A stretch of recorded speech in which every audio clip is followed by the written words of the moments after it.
Kita jumpa kembali di program unggulan Fajar Hidayah dan alhamdulillah sudah hadir Ustadz Dr. Setio Budi Santoso yang nanti akan melanjutkan pelajaran sekaligus memberikan pencerahan untuk kita semua di kesempatan kali ini.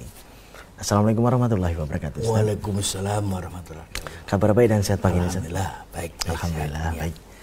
Dan pemirsa nanti bisa bergabung bersama kami di line telepon 02716793000, SMS dan juga di WA kami di 08112553000. Segera kita simak pelajaran kita pagi ini. Silakan. Iya. Assalamualaikum warahmatullahi wabarakatuh. Alhamdulillahi nahmaduhu wa nasta'inuhu wa nastaghfiruh wa na'udzu billahi min syururi anfusina wa min sayyiati a'malina may yahdihillahu fala mudhillalah wa may yudlil fala hadiyalah.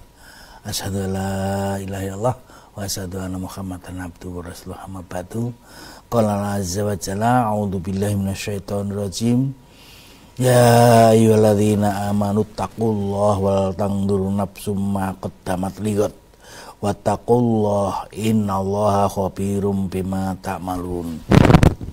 Para pendengar radio MTA Persada FM, juga beberapa siaran radio yang ikut menyiarkan Fajar Hidayah pada pagi hari ini, dan terutama para pemirsa MTA TV yang berbahagia.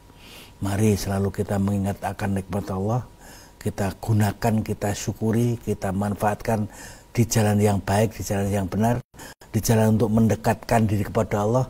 Kita diberikan kesempatan, diberikan kelonggaran hidup, diberikan waktu, diberikan kesehatan, diberikan rezeki, diberikan banyak hal yang perlu kita syukuri. Dan mudah-mudahan juga pagi hari ini Allah memberikan hidayah kepada kita, petunjuk dari Allah dan pemberian Allah yang harus kita syukuri, kita isi, kita jaga. Jangan sampai kita nanti menghadap Allah mati sebagai orang yang kafir, tetapi kita mudah-mudahan tetap sebagai orang yang berserah diri. Pada pagi hari ini kita masih melanjutkan tentang perilaku hidup bersih dan sehat, terutama kita bicarakan masalah keluarga berencana. Ya. Jadi keluarga berencana itu sesuatu hal yang niscaya kita laksanakan bagi manusia. Bahkan tadi saya bacakan di surat Al-Hasr ayat 18 itu yang artinya, hai orang-orang yang beriman, bertakwalah kepada Allah, dan hendaklah setiap diri memperhatikan apa yang telah diperbuatnya untuk hari esok, dan bertakwalah kepada Allah. Sesungguhnya Allah mengetahui apa yang mereka kerjakan. Jadi dalam hidup ini harus ada program. Program yang paling utama, program yang diingatkan Allah, bahwa hidup ini programnya untuk mencari kehidupan di negeri akhirat, untuk mencari keselamatan nanti pada saat kita menghadap Allah, pada saat kita mati. Maka itu program yang paling utama, tidak boleh hilang, tidak boleh lepas. Wajib bagi kita memprogram kehidupan kita itu nanti selamat di negeri akhirat atau selamat di yaumil kiamah nanti. Itu yang paling utama. Tetapi juga dalam kehidupan di dunia ini, kita juga sebaiknya, sewajarnya berprogram. Di dunia ini kita wajib melaksanakan kehidupan dengan ada acara rencana. Ya. Kalau dalam kehidupan sehari-hari mungkin ada kantor-kantor, ada namanya POA, ada nama plan of action. Kemudian juga dalam tiap tahun mungkin ada 5 tahunan, ada 10 tahunan. Nah, hidup kita itu juga harus terprogram. Bahkan program yang paling utama di keselamatan di akhirat, maka segala kehidupan kita atau segala sumber daya yang kita punyai, baik harta, baik kesempatan, itu semuanya untuk mencari kehidupan akhirat nanti. Jadi jangan lupa kehidupan ini di dunia ini dalam rangka mencari kehidupan di akhirat nanti. Diingatkan di surat Al-Qasas, carilah dari apa yang dianugerahkan Allah kepadamu suatu kebahagiaan di negeri akhirat. Wala tansa nasibaka minad dunya, janganlah kamu melupakan bagianmu di dunia. Jadi programnya memang untuk kebahagiaan di negeri akhirat. Ya, untuk itu nanti di akhirat nanti. Tetapi jangan lupa kamu itu hidup di dunia. Di dunia pun perlu program, perlu rencana hidup di dunia itu, ya. Nanti saya terangkan apa yang perlu direncanakan terutama dalam kehidupan ini, dan berbuatlah kepada orang lain ya sebagaimana Allah telah berbuat kepadamu. Jadi dalam kehidupan ini beramal soleh, berbuat baik kepada orang lain itu beramal soleh.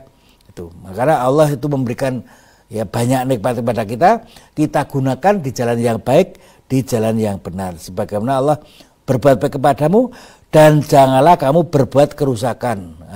Janganlah kamu ya membuat ya, teroris atau membuat kerusakan di muka bumi itu diharamkan. Nah, jangan sampai kita membuat keonaran ya, mungkin juga termasuk politik, termasuk ekonomi, termasuk ya kestabilan sosial dan sebagainya.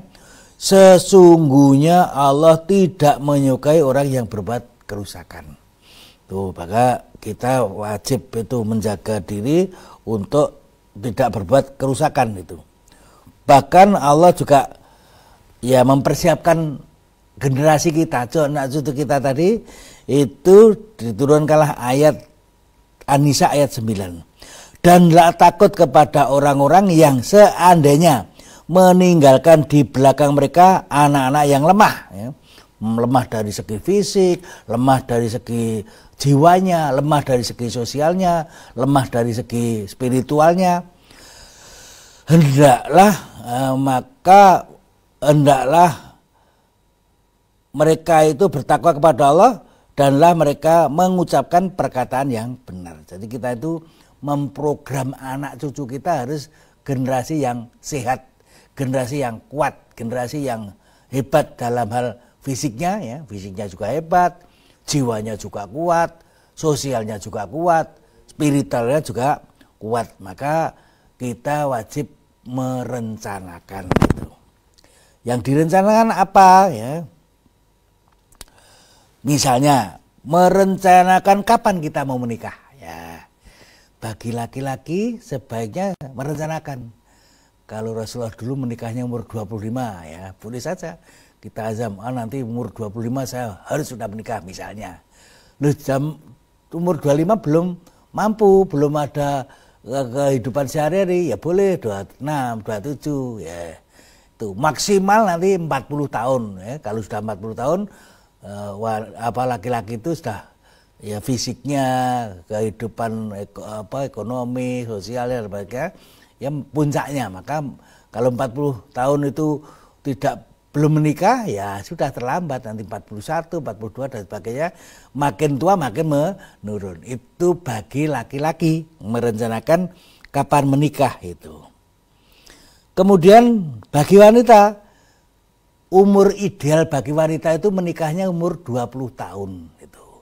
Jadi begitu umur 20 tahun saya azam, saya mau menikah umur 20 tahun. 20 tahun belum menikah ya 21, 22, jangan sampai melebihi 35 tahun ya. Karena kalau sudah 35 tahun itu alat reproduksinya, alat segala macam untuk kebutuhan melahirkan, kebutuhan punya anak, keturunan itu sudah menurun sekali gitu. Jadi kalau berazam 20 tahun belum ada jodoh, belum ada ya sudah ditunggu sampai maksimal 35 tahun itu. Jadi kalau lebih dari 35 tahun bagi wanita ya sudah secara fungsi reproduksinya sudah berkurang. Itu namanya perencanaan pernikahan. Kita menikahnya mestinya harus mencari jodoh yang paling bagus itu. Menikah itu mestinya yang dipilih ada ya mungkin 4 hal ya. Kecantikannya ya, kekayaannya, keturunannya ya. Kemudian genetiknya, jadi keturunannya, dan mungkin agamanya ya, yang tidak boleh hilang adalah agamanya. Agamanya itu menentukan kehidupan kita di dunia dan di akhirat. Kecantikannya yang paling bagus, tapi kalau tidak ada ya di bawahnya. Jadi urusan keturunan ya boleh yang paling bagus, tapi tidak ada ya jangan mencari yang ideal ya. Kemudian juga yang paling utama agamanya itu. Kemudian kapan mempunyai anak? Bagi wanita yang paling bagus itu mempunyai anak umur 20 sampai 35 tahun. Itu yang paling bagus. Jadi semua wanita sebaiknya punya anak umur 20 sampai 35 tahun. Berarti kita bisa merencanakan ya kita kira berapa kebutuhan atau kita mempunyai anak itu. Bagi wanita ya 2, 3, 4 boleh maksimal. Nggak boleh 12 itu. Karena 12 nanti ada risiko penyakit-penyakit banyak ikutannya. Jadi kalau seorang laki-laki mau punya anak 12 boleh saja, tapi istrinya jangan 1, ya 2, 3, 4 boleh. Jadi saya mampu kuat secara ekonomi, saya kuat secara fisik, saya kuat secara kemampuan mendidik anak, ya boleh. Laki-laki saya punya kepengen anak punya 15 misalnya, tapi istrinya 4, ya boleh. Tapi kalau wanita jangan sampai umurnya sudah 35 nekat masih ya mengandung lagi menunggu sampai anaknya 12. Itu wanita yang anaknya 12 itu ada risiko-risiko akibat dari banyak melahirkan. Jadi kalau wanita ya misalkan umur 20, kemudian nanti 23, kemudian nanti 26, kemudian nanti 29 misalnya, atau masih 32 boleh saja, orangnya sehat, orangnya kuat, melahirkannya lancar, ya, itu misalnya 45 monggo. Tapi tidak boleh 12, tidak boleh, wanita tidak boleh 12. Kalau laki-laki boleh, tapi istrinya lebih dari 1 itu. Kemudian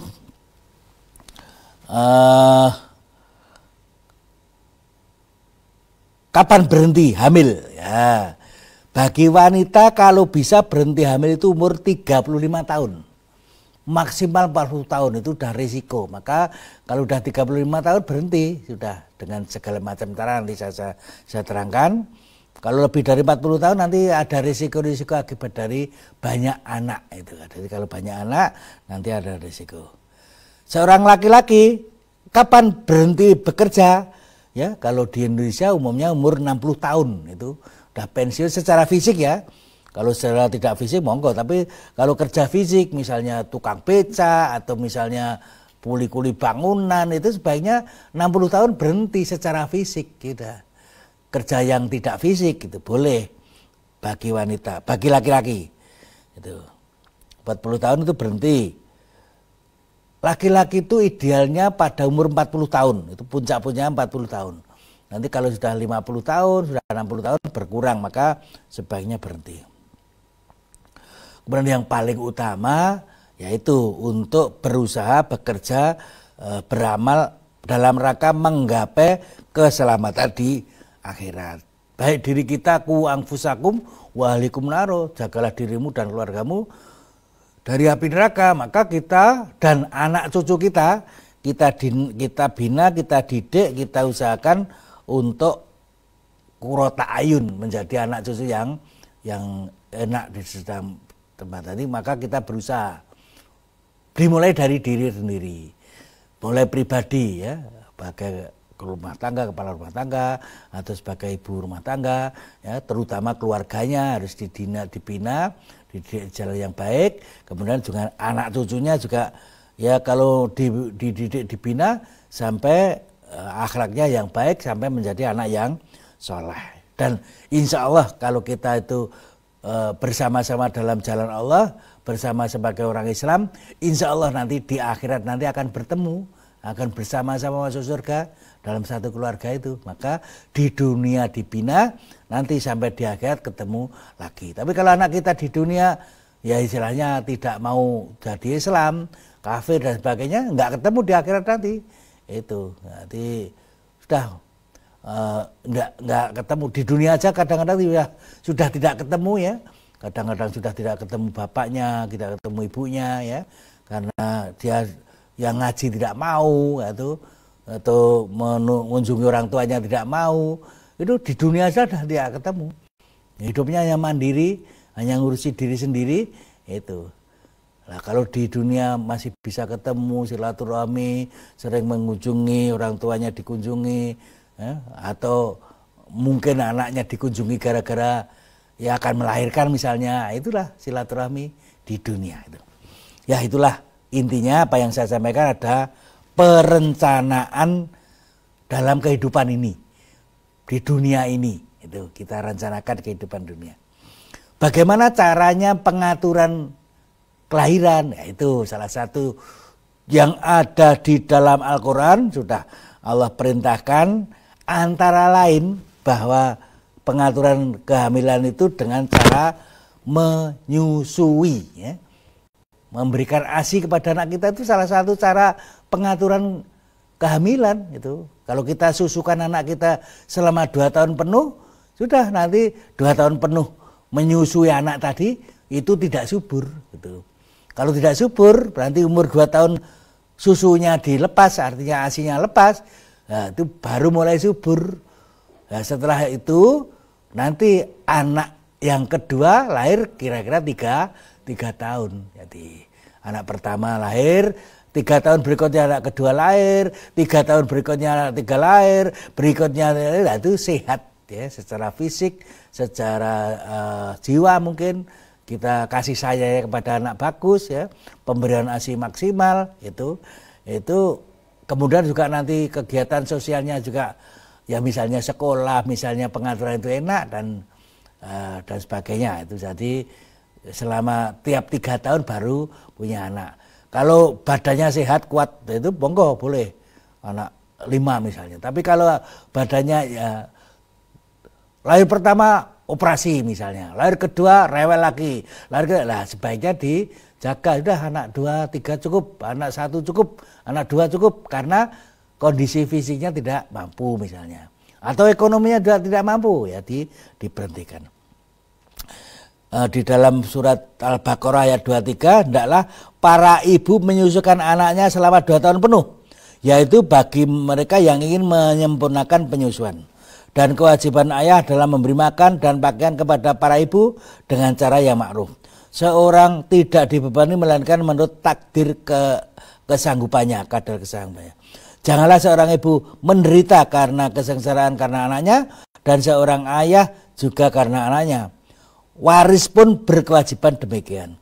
Apabila keduanya ingin menyapih ya, kurang dari 2 tahun supaya bermusyawarah, maka tidak ada dosa, boleh. Dan jika ingin anakmu disusui orang lain, ya ini ayat ini juga penyelesaiannya kalau ada seorang ibu tidak bisa menyusui itu dicarikan ibu susu yang lain. Hendaklah dicarikan ibu susu yang lain, maka tidak ada dosa bagimu apabila kamu memberikan pembayaran menurut yang ma'ruf. Jadi boleh membayar biaya penyusuan ya, pada seorang ibu menyusui anak kita, terus kita menggaji, itu bagus itu. Bahkan nanti di dalam ayat tentang perceraian juga begitu. Jadi kalau ada cerai suami istri, kemudian anaknya masih kecil, kemudian dicarikan orang lain, boleh kita membayar. Jasa penyusuan bagus itu. Bertakwalah kepada Allah dan ketahui bahwa Allah Maha melihat apa yang kamu kerjakan. Di ayat yang lain kami perintahkan kepada manusia untuk berbuat baik kepada kedua ibu bapaknya. Ibunya telah mengandungnya dengan lemah dan bertambah lemah dan menyampaikan dalam 2 tahun.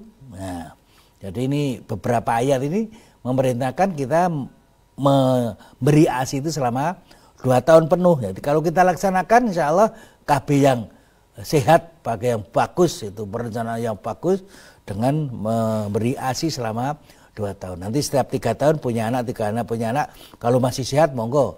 Tapi kalau tidak sehat ya operasi sesar ya sebaiknya anak 2 saja cukup itu. Karena menjaga jangan sampai ya gara-gara melahirkan ibunya malah meninggal ya. Karena ya hamil risiko tinggi gitu. Jadi apalagi kalau ada preeklamsi ya, keracunan kehamilan, itu tensinya tinggi, ada protein di dalam kencingnya, kakinya ngintel, melahirkannya sulit, itu ya anak 2 cukup itu. Tapi kalau anaknya ibunya sehat, wah boleh 3, 4. Tapi kalau tidak sehat ya 2 anak cukup itu. Itu jadi salah satu cara KB adalah penyusuan itu. Jadi itu bahkan ada di dalam perintah Al-Quran. Yang kedua azl. Azl itu para sahabat dulu pernah ya melaksanakan azl, tanya kepada Rasulullah ya, azl itu senggama terputus itu dibolehkan. Itu salah satu cara. Kita pada saat kita mau supaya belum punya anak misalnya, ya dengan azal, ya, senggama terputus. Yang berikutnya pantang berkala, memperhitungkan kapan menstruasi, ya istrinya itu menstruasinya kapan. Rata-rata haid wanita itu 28 hari. Ya, maka kalau dibagi 2 itu 14 hari. Itu. Kalau kita mau menghitung kapan pada saat masa subur, ya kira-kira setelah menstruasi kira-kira ya sekitar seminggu setelah itu subur itu dipantang. Jadi kalau mau kumpul sesudah menstruasi segera kumpul, terus istirahat dulu seminggu, terus nanti baru kumpul lagi sampai menstruasi berikutnya itu. Jadi kalau kita perhitungkan kapan kita menstruasi itu yang paling panjang selama berapa dikurangi 11, kemudian yang paling pendek dikurangi 18. Atau juga bisa melihat namanya suhu basal badan, ya. Jadi orang yang mengeluarkan ovum itu, setiap mengeluarkan ovum itu badannya agak naik sedikit gitu. Hari ke-14 kok agak naik sedikit, berarti sedang subur, ya, dihindari. Tuh. Atau juga ada istilah lendir serviks gitu, kalau keluar cairan ya itu sedang subur. Atau boleh pakai kondom, itu pakai kondom boleh itu. Ada juga alat namanya pesarium itu. Ada alat namanya AKDR, IUD boleh itu. Ada alat namanya hormon-hormon, itu ya sebaiknya dihindari itu. Karena hormon suntik, hormon pil, apalagi sedang menyusui, itu pil tidak boleh itu. Kemudian ada yang susu dan sebagainya, itu ya karena mempengaruhi badan, mempengaruhi hormon, sebaiknya dihindari. Kalau tidak terpaksa tidak perlu. Ya. Lalu terpaksa itu apa? Ya karena harus tidak hamil itu nanti.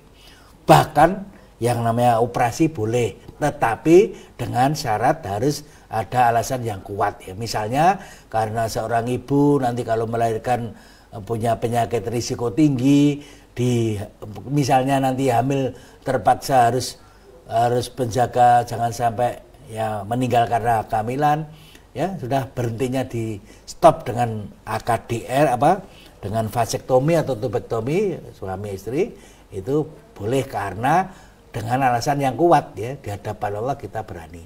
Tapi kalau hanya sekedar mengatur jumlah kelahiran, mengatur itu, ya jangan sampai operasi. Operasi kalau terpaksa, misalnya seorang ibu misalnya sakit keracunan kehamilan, ya, kalau sudah anaknya 2, nanti punya anak lagi ketiga masih punya penyakit itu, ya membahayakan jiwanya. Boleh pakai vasektomi atau tubektomi. Ya itu saja intinya. Keluarga berencana wajib kita laksanakan. Yang paling utama berencana adalah urusan akhirat, urusan di keselamatan kita nanti di hadapan Allah di akhirat nanti. Tetapi dalam kehidupan di dunia kita merencanakan, sehingga kalau perencanaan itu bagus, maka kehidupan kita di dunia bagus dan kehidupan di akhirat bagus. Ya itu. Ya. Baik pemirsa, kami harapkan Anda bisa bergabung bersama kami di line telepon 0271 679 3000, SMS dan juga di WA kami di 08 11 255 3000. Namun sebelumnya kita akan simak beberapa informasi dalam rangkaian jeda pariwara berikut ini.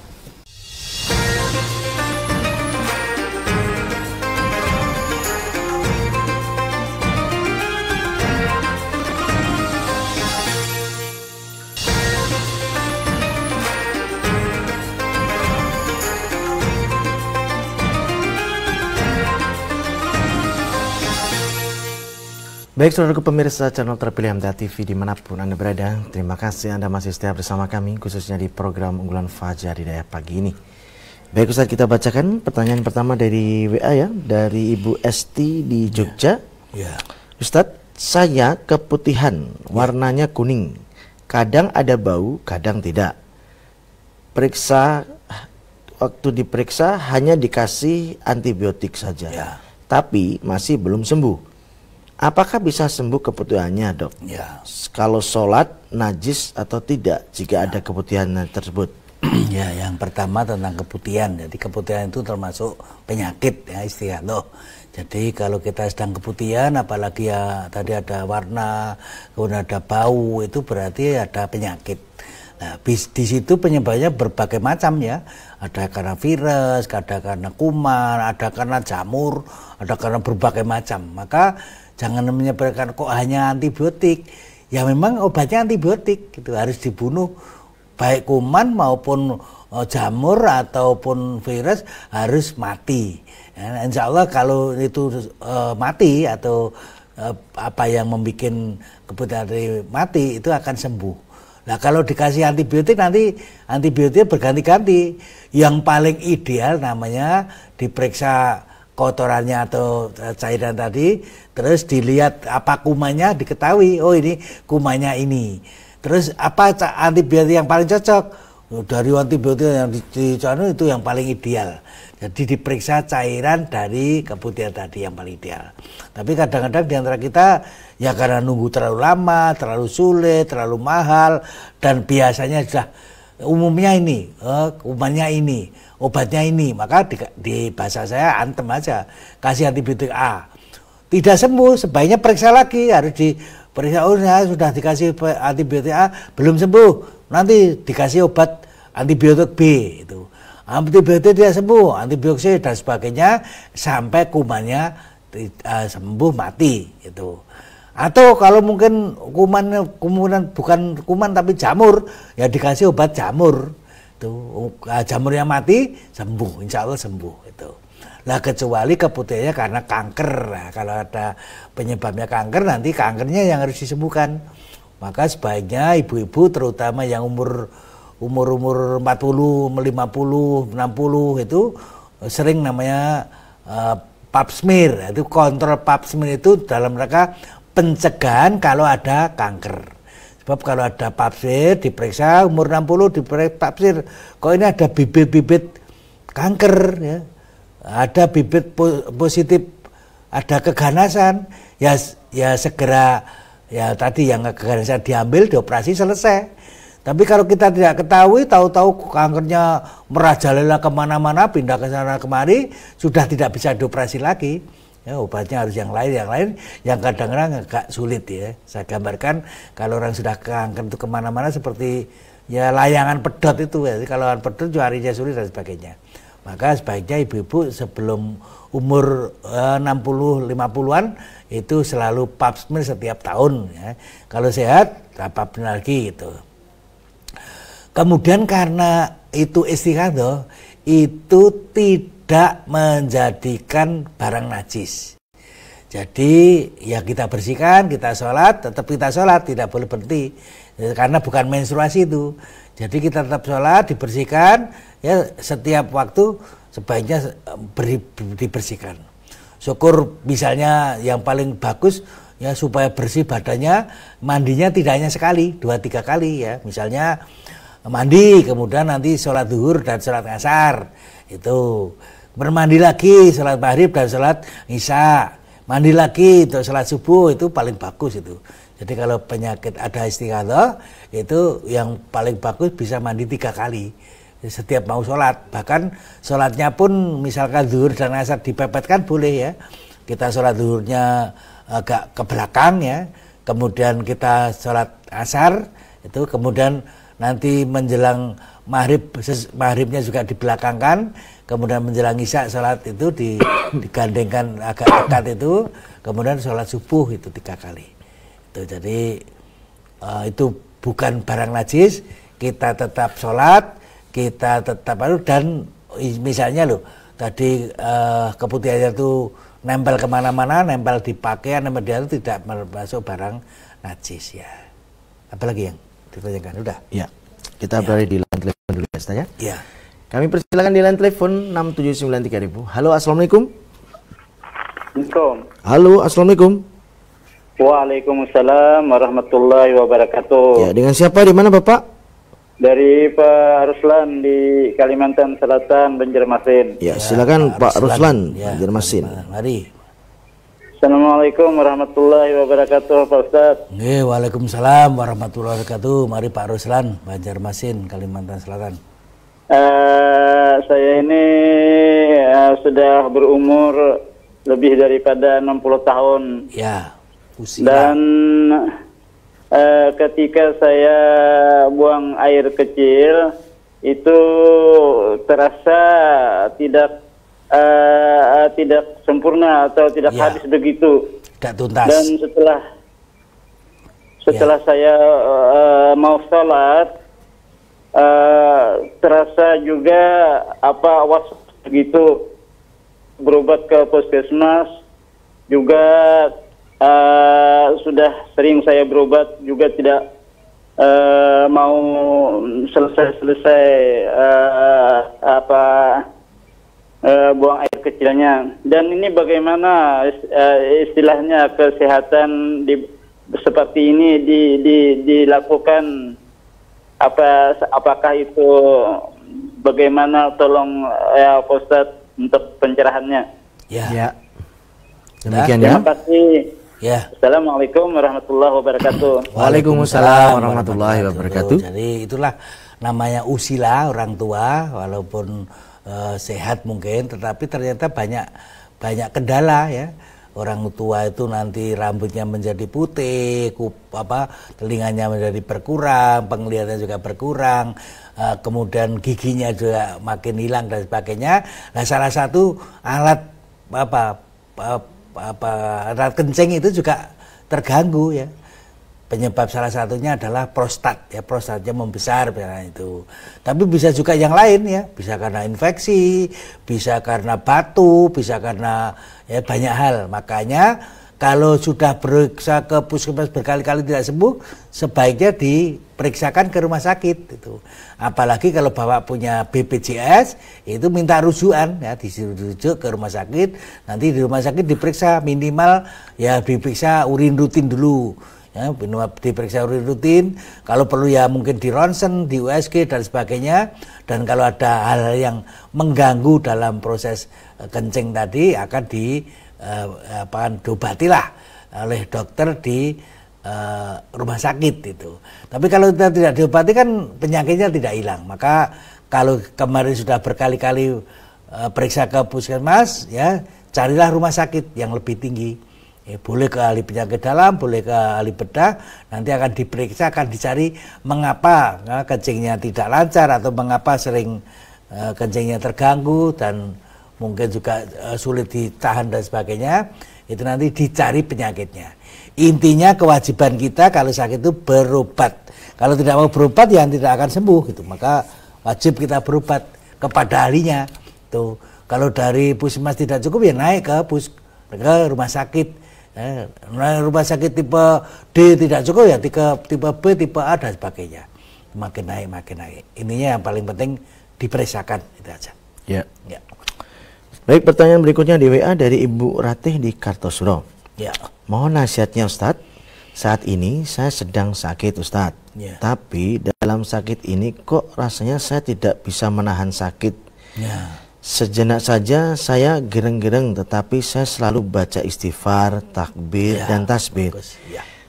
Untuk mengurangi rasa sakit. Saya selalu gelibak-gelibak muntir sana, muntir sini. Bagaimana bila saya menjalani sakit sakaratul mautnya, Ustaz? Ya, saran saya sama dengan Bapak yang di Kalimantan tadi. Itu yang namanya sakit itu harus berobat. Harus diketahui obat, harus diketahui penyakitnya apa, nanti akan diobati. Sekalipun penyakit paling berat lah, misalnya kanker, misalkan sana kemari, termasuk mungkin stroke yang tidak bisa, sakit berat sekali gitu. Jadi intinya berobat supaya kita minimal nanti kalau orang berobat itu minimal diberikan obat anti sakit minimal. Tapi supaya penyelesaiannya dari penyakit itu harus berobat. Dari tingkat yang paling rendah sampai yang paling tinggi ya. Dari yang puskesmas mungkin sampai di rumah sakit itu harusnya. Alhamdulillah kalau ibu bisa zikir, bisa istighfar, bisa dekat dengan Allah, itu jadi kesempatan kita banyak dekat dengan Allah pada saat diberi ujian yang tidak mengenakan. Itu ujian dari Allah, bagaimana sikap ibu terhadap Allah kalau diberi ujian itu. ya, harus kita gunakan untuk banyak dekat dengan Allah. Bahkan orang yang sakit itu akan mendapat kafaroh dosa. Jadi kalau dosanya akan berguguran karena sakit. Yang penting sabar. Jadi kalau kita sabar, insya Allah Allah akan memberikan ya pahalanya dan Allah akan memberikan ampunan dosa. Maka jangan sampai gara-gara sakit kita malah sholatnya lupa atau mungkin juga banyak zikrunya lupa. Bahkan yang paling jelek sampai ya istilah bahasanya mengundat-undat Allah ya. Meanukan saya sudah sholat, saya sudah puasa, saya sudah ngaji, kok saya masih sakit. Ya, sakit itu ada ujian yang benarnya tidak mengenakkan. Nah, kita syukuri atau kita bukan disabar ya. Dengan sabar menerima apa keputusan Allah, dengan ikhtiarnya usaha berobat kepada dokter. Nanti ada obatnya. Termasuk obat anti sakit ada yang paling tinggi ya, ada disuntik morfin misalnya gara-gara sakitnya amat sangat berat itu. Tapi kalau tidak begitu ya dikasih obat anti sakit yang tidak terlalu berat, itu boleh diringankan. Yang paling utama adalah dekat dengan Allah, zikrullah, dan berobat, insya Allah nanti penyakitnya akan hilang. Jadi jangan terlalu dirasakan, itu ujian dari Allah. Makin istilahnya makin dekat dengan Allah, kita lulus diuji oleh Allah. Dan insya Allah nanti yang namanya penyakit fisik itu hanya penyakit di dunia ya. Ingat Ibu, pada saat kita sakit di dunia mungkin sakit berat sekali sampai kanker dan sebagainya, nanti setelah mati hilang itu. Sudah tidak ada rasa sakit lagi. Kalau kita orang yang beriman, kita bertakwa, kita mutakin, insya Allah masuk surga ya, penyakitnya tidak ada. Sebaliknya kalau orang di dunia itu sakit fisik dan juga sakit spiritual ya, malah tadi gara-gara sakit malah tidak sholat, malah tidak mau dekat dengan Allah, ya mudah Allah, akhirnya mati nanti disiksa oleh Allah, penyakitnya lebih berat, ya lebih berat daripada di dunia. Tuh. Tapi kalau kita zikrullah, kita istighfar, kita mohon kepada Allah dan kita ikhtiar berusaha, ya insya Allah nanti kita kalau mati sudah tidak ada sakit fisik lagi. Husnul khatimah, masuk surga, ya tidak ada penyakit yang kita derita. Ya itu. Ya. Baik Ustaz, kami sampaikan terima kasih atas pelajarannya di kesempatan pagi ini. Kita nantikan pelajaran berikutnya insya Allah. Ya. Assalamualaikum warahmatullahi wabarakatuh. Waalaikumsalam warahmatullahi wabarakatuh. Baik saudara pemirsa channel terpilih MTA TV dimanapun Anda berada, demikian tadi telah kita simak dan ikuti bersama program unggulan Fajar Hidayah pagi ini.